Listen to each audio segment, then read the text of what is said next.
প্রিয় শিক্ষার্থী বন্ধুগণ, এই পর্বে আমরা ষষ্ঠ শ্রেণীর পঞ্চম সপ্তাহের গণিত অ্যাসাইনমেন্ট সম্পর্কে সকল সমাধান দেব।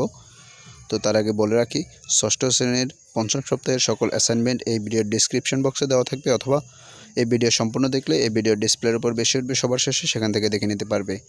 তো বন্ধুরা, আমরা এখন সমাধানে চলে যাব। আমাদেরকে সৃজনশীল প্রশ্ন 2টা আর প্রশ্ন করা তিন থেকে করা হয়েছে 5টা, আর 4 থেকে করা হয়েছে 3টা। আমরা এখন সম্পূর্ণ সমাধানে যাব। তো তার আগে বলে রাখি, যারা এখনও এনবিডি চ্যানেলটি সাবস্ক্রাইব করেনি তারা অবশ্যই চ্যানেলটি সাবস্ক্রাইব করে পাশে থাকা বেল আইকনটি বাজিয়ে দেবে। তো আমাদের আরেকটি নতুন চ্যানেল ক্রিয়েট করেছি তোমাদের জন্য, তো আমি এই ভিডিওর ডিসক্রিপশন বক্সে দিয়ে দেবো লিঙ্ক, তোমরা চাইলে সেটাও ভিজিট করে আসতে পারো। এবার চলো সরাসরি সমাধানে চলে যাই। তো এই হলো আমাদের 1 নম্বর সৃজনশীলের ক নাম্বার প্রশ্নের উত্তর। এখন সম্পূর্ণ উত্তরটি এখান থেকে ধারাবাহিকভাবে আমি দিয়ে দেব, তোমরা একের পর এক লিখে নিবা। আমি সম্পূর্ণ বললাম না, বললে হয়তো অনেক বড় হয়ে যাবে, যার জন্য আমি এই ধারাবাহিকভাবে দিয়ে যাচ্ছি, তোমরা একের পর এক লিখে নাও। এবার এক শেষ, আমরা একের ক শেষ, খ নাম্বার থেকে শুরু করব ধারাবাহিকভাবে।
তো বন্ধুরা, 4-এর 3 এটাই আমাদের সর্বশেষ অ্যাসাইনমেন্টের অ্যান্সার।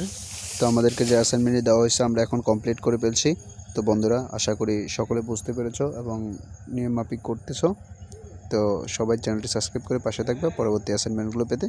ধন্যবাদ সবাইকে। দেখা হবে পরবর্তী অ্যাসাইনমেন্টে। সে পর্যন্ত ভালো থাকবা, সুস্থ থাকবা, আর নিয়মিত আমাদের চ্যানেলটি ফলো করবা।